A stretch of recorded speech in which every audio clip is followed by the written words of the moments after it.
Olá, você vai ver nesta edição do Câmara Rio Notícias. Depois da aprovação do programa Reviver Centro, Câmara do Rio se prepara para outra semana decisiva de votações, como o caso Jairinho, a reforma tributária e a lei de diretrizes orçamentárias. Comissão de Transportes da Câmara acompanha a reabertura da estação do BRT de Olaria.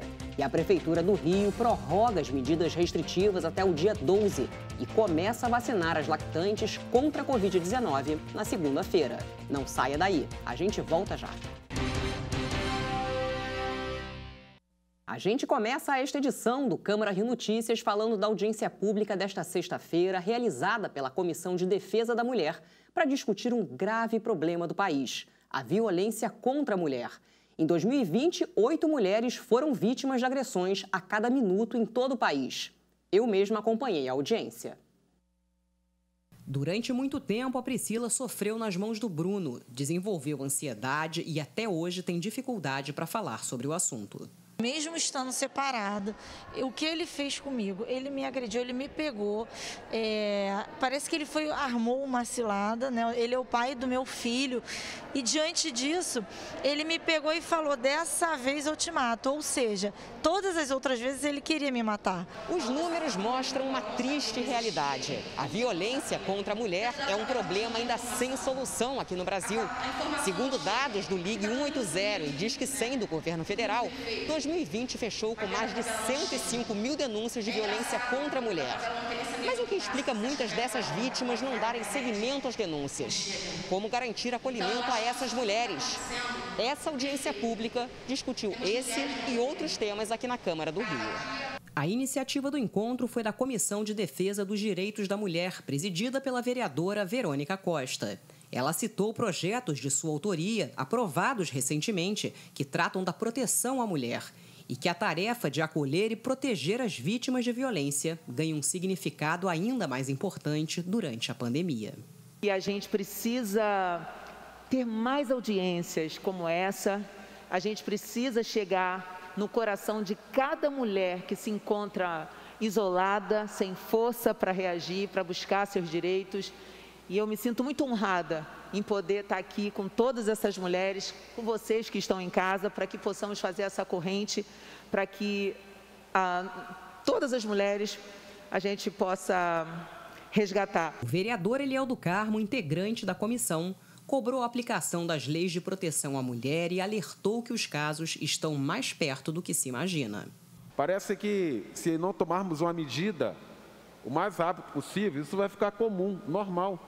Parece que as notícias elas são gravadas e repetidas, porque todo dia a gente tem um caso de violência contra a mulher, eu estou dizendo um feminicídio. A delegada Mônica Areal falou sobre a dificuldade da mulher dar um basta na relação quando existe a dependência, principalmente financeira. Eu trouxe aqui 2 pessoas que eu chamava de minhas vítimas. Isso acaba hoje.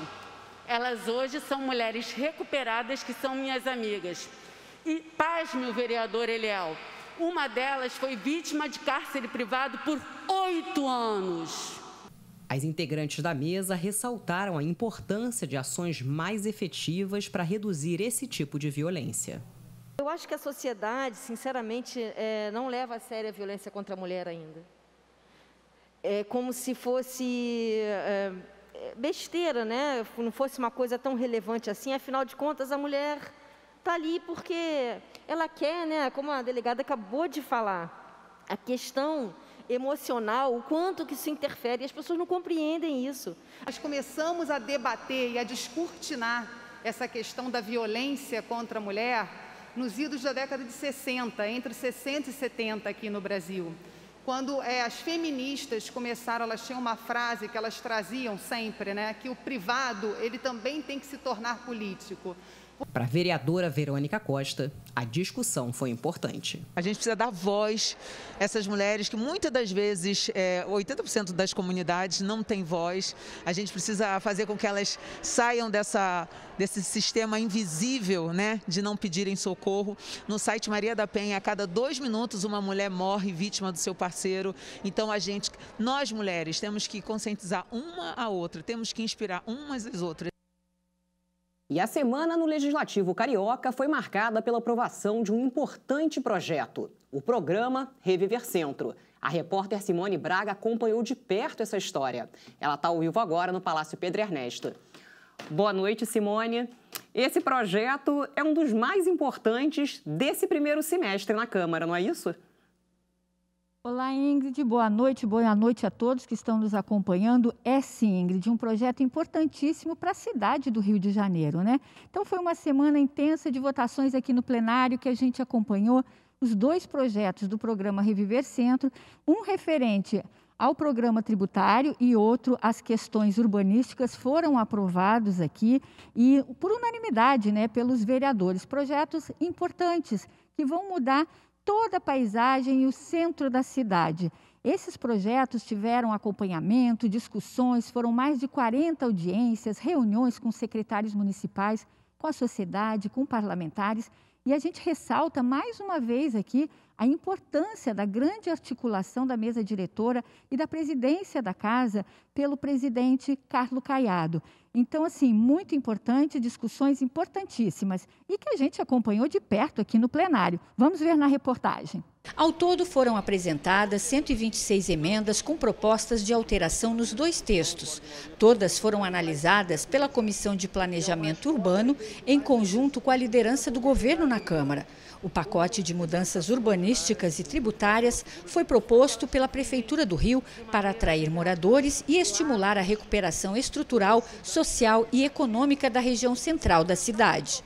O programa Reviver Centro é composto por 2 projetos. Um é o projeto de lei complementar, que estabelece diretrizes para a requalificação urbana e ambiental, incentivos à reconversão e conservação das edificações existentes e a produção de unidades residenciais na área do centro e da Lapa. E o outro é o projeto de lei que concede benefícios fiscais à requalificação da região. O projeto Reviver é um projeto de suma importância para a cidade do Rio de Janeiro. A pandemia mostrou que o centro da cidade precisa mudar as suas diretrizes e não apenas viver de serviços e negócios. É preciso trazer moradia para o centro da cidade e, consequentemente, impulsionar o mercado, impulsionar o comércio e, sobretudo, a economia da cidade. A segunda parte do programa Reviver Centro foi votada na quinta-feira.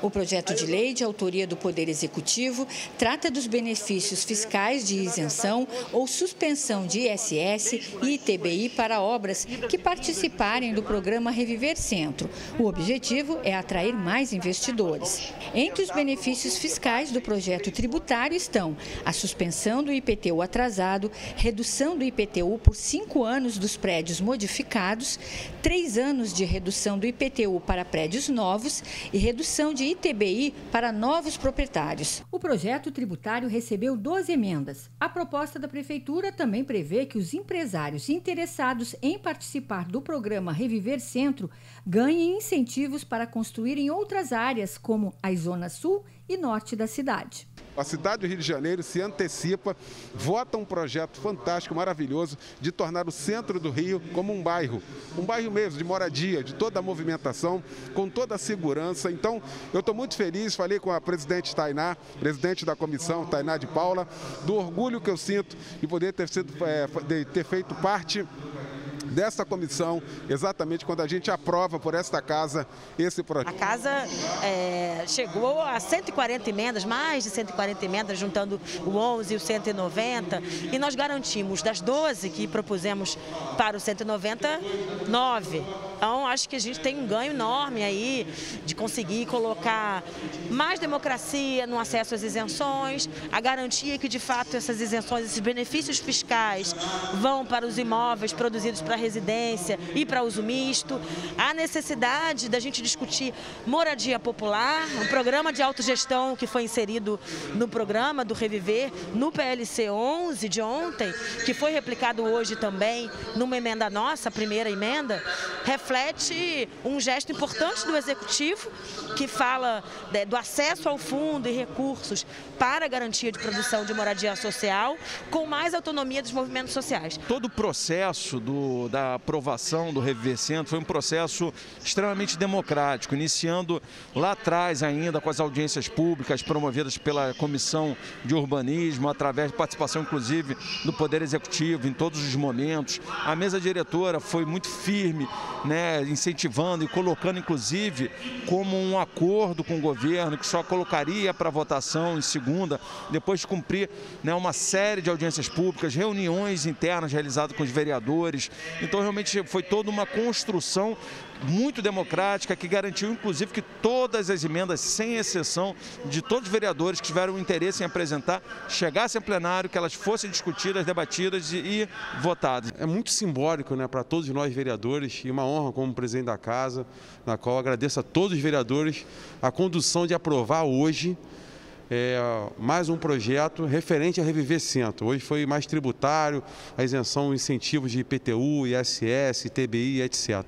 Cinelândia, o palco de história da nossa cidade, e a Câmara Municipal, com todos os vereadores aprovando esse projeto, é um motivo de esperança para que o centro da cidade, que é a nossa centralidade econômica, ela volte na reconstrução da nossa cidade, é a nossa história do Brasil também como um todo. Então é uma motivação muito grande para todos nós vereadores, motivo de alegria poder ter contribuído para a reconstrução da nossa cidade, começando pelo centro da cidade. E agora a Câmara se prepara para mais uma semana intensa de trabalhos e votações aqui no plenário. Na segunda-feira, a Comissão de Ética da Câmara vai julgar o parecer do relator do caso Dr. Jairinho. Caso seja aprovado, a cassação do vereador vem a plenário para ser votada. E assim, também os vereadores estão se preparando para a votação da reforma tributária enviada pela Prefeitura aqui para casa. E outra votação também que deve acontecer é a Lei de Diretrizes Orçamentárias. E todas essas votações devem acontecer aqui até quinta-feira, até a próxima quinta-feira, porque é quando será realizada a última sessão plenária aqui na Câmara antes do recesso. Ingrid, é com você. Obrigada, Simone. E as medidas restritivas da cidade foram prorrogadas até o dia 12 de julho. A partir desta segunda-feira, a Prefeitura começa a vacinar as lactantes. De acordo com o boletim da Covid-19, os casos de óbito seguem em queda há 7 semanas. Mas ainda há preocupação com o surgimento de novas variantes. Até o momento, mais de 2.800.000 pessoas tomaram a primeira dose, quase 1 milhão a segunda. O prefeito Eduardo Paes anunciou que a partir de segunda-feira as lactantes começam a ser vacinadas. Não há restrição de idade. É com alegria que a gente anuncia a vacinação das lactantes a partir do dia 28 de junho. Enfim, desde que apresente a indicação do profissional de saúde que realiza o acompanhamento da criança, mas entendam, né, as decisões aqui são tomadas pelas autoridades sanitárias. As medidas restritivas na cidade foram prorrogadas até o dia 12 de julho. Permanecem suspensos o funcionamento de boates e salões de dança, além da realização de festas públicas ou particulares sem autorização da Prefeitura. O secretário de Saúde, Daniel Sorans, justificou essas medidas, afirmando que no inverno há mais casos de doenças respiratórias, como a gripe e a própria Covid. Os meses de inverno são os meses, de fato, que a gente tem maior sazonalidade para a gripe. É o período em que a gente tem um aumento natural de número de casos de gripe, justamente por as pessoas andarem nos ônibus de vidro fechado, por ficarem em ambientes mais fechados por conta do frio, terem mais contato. O calendário de vacinação no Rio segue com pessoas de mais de 47 anos sendo vacinadas até o fim de junho. Em julho, a meta é imunizar todos acima de 38 anos e, em agosto, a população acima dos 18 anos. A Prefeitura pretende vacinar, até 15 de setembro, os jovens com mais de 12 anos de idade. O prefeito Eduardo Paes voltou a falar da eficácia de todas as vacinas contra a Covid-19 que estão disponíveis nas unidades de saúde. Ele denunciou que pessoas estão tomando a primeira dose mais de uma vez e prometeu uma maior fiscalização. Assim, a gente está inaugurando uma atividade nova no Brasil, o sommelier de vacina. Né? O sujeito fica querendo escolher que vacina vai tomar. De novo, né, nós temos um sem fim de autoridades sanitárias sérias afirmando, reafirmando que todas as vacinas funcionam bem. Nós temos o registro de todo mundo que vacina. A gente anota CPF, identidade, né? E esses dados, eles são e serão cruzados, né? Para a gente identificar esse tipo de coisa, porque isso é criminoso, é fraude. E o Movimento Rio pela Vida realizou nesta sexta-feira uma ação de distribuição de máscaras no terminal Alvorada do BRT. É mais uma ação do grupo que oferece máscaras de proteção individual em pontos de grande circulação de pessoas que usam o transporte público. A distribuição já ocorreu na Estação das Barcas de Niterói e na Estação Central da Supervia. Nesta sexta-feira, 15 mil máscaras foram distribuídas. Elas foram doadas à Fundação Oswaldo Cruz pela empresa Merck. A ideia é que a gente possa conscientizar todas as pessoas na importância do uso de máscaras de qualidade, como essa aqui que eu estou usando, né? PFF2, N95, mas também chamar a atenção do empresariado e do poder público para que haja fornecimento gratuito de máscaras de qualidade para quem usa o transporte público e para as pessoas em geral. E uma operação conjunta entre as secretarias de conservação e de ordem pública demoliu uma construção irregular na Ilha do Governador. Você vê imagens da ação de demolição e a retroescavadeira derrubando a estrutura de 3 pavimentos construída de forma irregular na Praia Congonhas do Campo, no subbairro Bancários. O prédio, erguido sem licença, ocupava uma parte da calçada e não obedecia os parâmetros urbanísticos da região. A obra já havia sido embargada em abril, mas a construção prosseguia mesmo sendo autuada 4 vezes. A subprefeitura da Ilha do Governador acompanhou a operação, que teve o apoio da Guarda Municipal e da Polícia Militar. E você vai ver no próximo bloco, reaberta a estação do BRT de Olaria. E faleceu esta tarde o pai do prefeito Eduardo Paes. A repórter Simone Braga está de volta e traz os detalhes. Simone, a morte foi consequência da Covid? Foi, Ingrid. Infelizmente, o pai do prefeito Eduardo Paes, o seu Valmar Souza Alves, de 78 anos, estava internado no Copstar, no hospital em Copacabana, desde abril, no mesmo período que o prefeito e a mãe dele, Consuelo da Costa Paes, também pegaram a doença, sendo que o prefeito chegou a ter a Covid-19 2 vezes. No dia 29 de abril, seu Valmar Paes foi entubado e, infelizmente, não resistiu. Foi mais uma vítima da Covid-19 que causou a morte de mais de 500 mil pessoas em todo o Brasil. Ingrid, é com você. Obrigada, Simone. Foi reaberta nesta sexta-feira a estação do BRT de Olaria. A estação Cacique de Ramos, em Olaria, foi a primeira a ser inaugurada, entre as 46 que estão sendo recuperadas. O projeto trouxe algumas mudanças. No lugar dos vidros de blindex, chapas de ferro. As estações também estão equipadas com botões de pânico. Autoridades municipais participaram da reabertura da estação, que ficou fechada desde maio do ano passado. A inauguração da estação de Olaria é emblemática, porque hoje a prefeitura começa a devolver à população as estações que estavam paradas em função de problemas de vandalismo. Queria agradecer aqui o esforço conjunto da equipe do BRT, junto com a prefeitura. Foram os funcionários do BRT que nos ajudaram a levantar essa estação. A participação da Câmara de Vereadores do Rio foi fundamental para a recuperação do sistema BRT. Em abril deste ano, o Parlamento Carioca aprovou um projeto autorizando a Prefeitura do Rio a investir dinheiro próprio na reforma. Os vereadores também incluíram uma emenda que criou o projeto BRT Seguro. O projeto prevê a contratação de agentes de segurança de folga para fazer o policiamento das estações. A Câmara Municipal tem uma participação efetiva na aprovação de um projeto de lei que dá legitimidade ao Executivo fazer um aporte no BRT, na reforma das estações, no investimento nos combustíveis. O que foi decisivo para que a Prefeitura conseguisse, através da Câmara, fazer esse trabalho todo? Eu acho que a articulação, através do presidente Caiado e da Comissão de Transporte, há essa articulação, essa parceria do Executivo com o Legislativo. A parceria com a Câmara é essencial. No transporte, o vereador Esquerda é um grande parceiro, assim como também os outros vereadores. A gente está muito feliz. Só é possível com a parceria com a Câmara, desde nos ajudando na intervenção na parte legislativa e também na aprovação de outras leis que são muito importantes para a gente conseguir avançar. A previsão da Prefeitura é gastar R$ 133 milhões com a intervenção no sistema BRT, programada para acabar em setembro. Todo o processo pode ser acompanhado por um portal na internet, criado a partir de um projeto da Câmara Municipal para dar transparência aos gastos. Os vereadores também aprovaram um artigo que permite que empresas privadas façam doações de recursos e bens ao BRT sem a necessidade de contrapartida por parte da Prefeitura.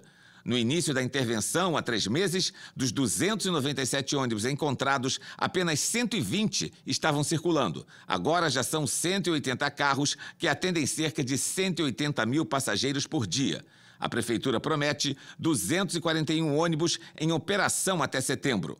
Morador da região, o vereador Vitor Hugo destacou a importância da reabertura da estação de Olaria. A população estava sofrendo demais, né? Tendo que caminhar quase que 900 metros até a próxima estação. Então isso, 5 horas da manhã para o trabalhador, escuro, com risco de assalto, isso é muito importante, ela está sendo reaberta. O BRT é um excelente meio de transporte e que precisa realmente voltar a funcionar com qualidade. De acordo com a Secretaria Municipal de Ordem Pública, agentes do programa BRT Seguro prenderam 12 pessoas nos primeiros 15 dias de funcionamento por furto, receptação e depredação do patrimônio público nas estações do BRT. A evasão, mais conhecida como calote, caiu 26% entre a primeira semana de maio e a segunda semana de junho. A segurança é um grande desafio do BRT daqui para frente. A gente assume esse desafio fazendo justamente isso, reformulando as estações, trocando as portas de vidro por portas de ferro,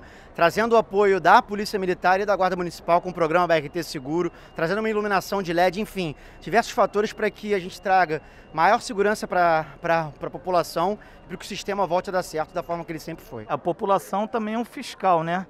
Isso aqui é um bem para a população, para a região. Então a população ela pode ajudar ligando para 190, sempre que vê algo estranho em volta, mas graças a Deus agora vai ter todas as estações do BRT com segurança, vai ter vigia à noite.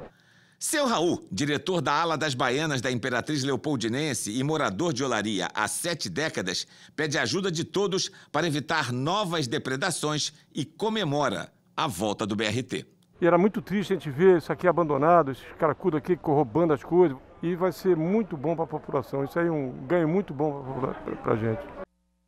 E a Praça Diego Maradona vai mesmo se tornar realidade. A Câmara do Rio promulgou a lei que dá o nome do jogador argentino a uma praça em Botafogo.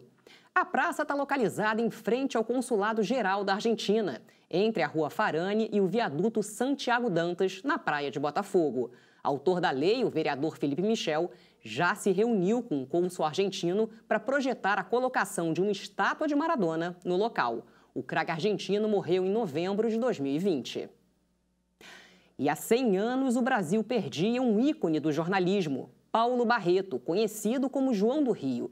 Ele foi um escritor e repórter inovador que saía às ruas para conversar com os moradores e documentar o cotidiano social e político da cidade.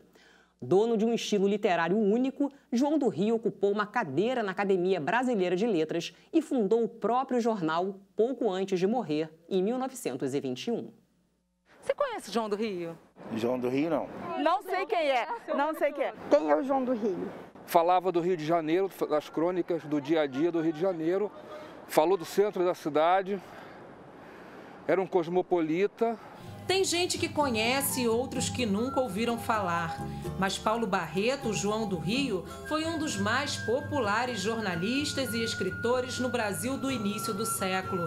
Chamado de cronista do cotidiano e dos marginalizados, ele foi um pioneiro na arte de escrever e criou um jeito diferente de exercer a profissão de repórter.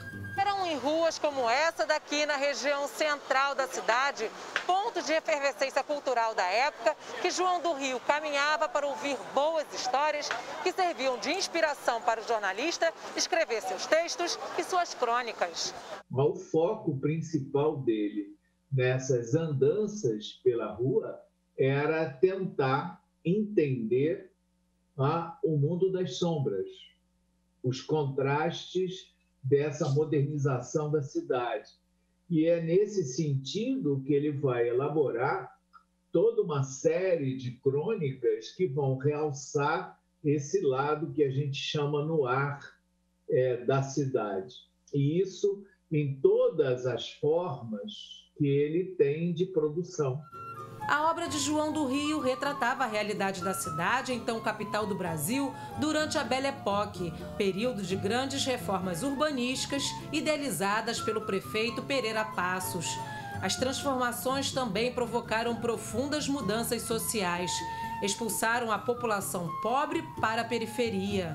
O João do Rio compreende esse processo de modernização e essa ilusão de transformar o Rio de Janeiro na Paris tropical. A experiência nas ruas e a proximidade com a população levou João do Rio a escrever sobre a vida urbana, a realidade das favelas e a cultura popular, alguns de seus temas preferidos. E quando o assunto era saúde, ele se posicionava politicamente e fazia críticas ao governo. O brilhante caminho que percorreu ao longo da carreira levou o escritor negro e homossexual a ocupar uma cadeira na Academia Brasileira de Letras. Esse homem, do início do século, final do século XIX, início do século XX, que tornou-se acadêmico da Academia Brasileira de Letras, jornalista de uma expressão belíssima do início do século passado. Ele vai às ruas encontrar com as pessoas, vai aos espaços do samba, os espaços das igrejas, independente delas. É um homem que encontra-se nos bares, nas ruas e que canta a beleza dessa rua. A vida de João do Rio foi breve. Aos 39 anos, morreu de um ataque cardíaco fulminante. No dia do enterro, a consagração da sua popularidade. O cortejo que saiu do centro até o cemitério São João Batista foi acompanhado por milhares de pessoas. O site Bilhetes de João do Rio traz textos inéditos do autor. Esse site ele é resultado de uma pesquisa que eu realizei, de doutorado durante alguns anos, E eu tinha um material que o João do Rio publicou no jornal A Pátria, o jornal que ele fundou em 1920, em 15 de setembro de 1920, porque ele já era um jornalista consagradíssimo, Pode navegar, assim, à vontade, olhar lá e navegar por, como eu te falei, por tag ou pelos arquivos mesmo, por ano, por década. A gente organizou assim para a pessoa poder ir, brincando.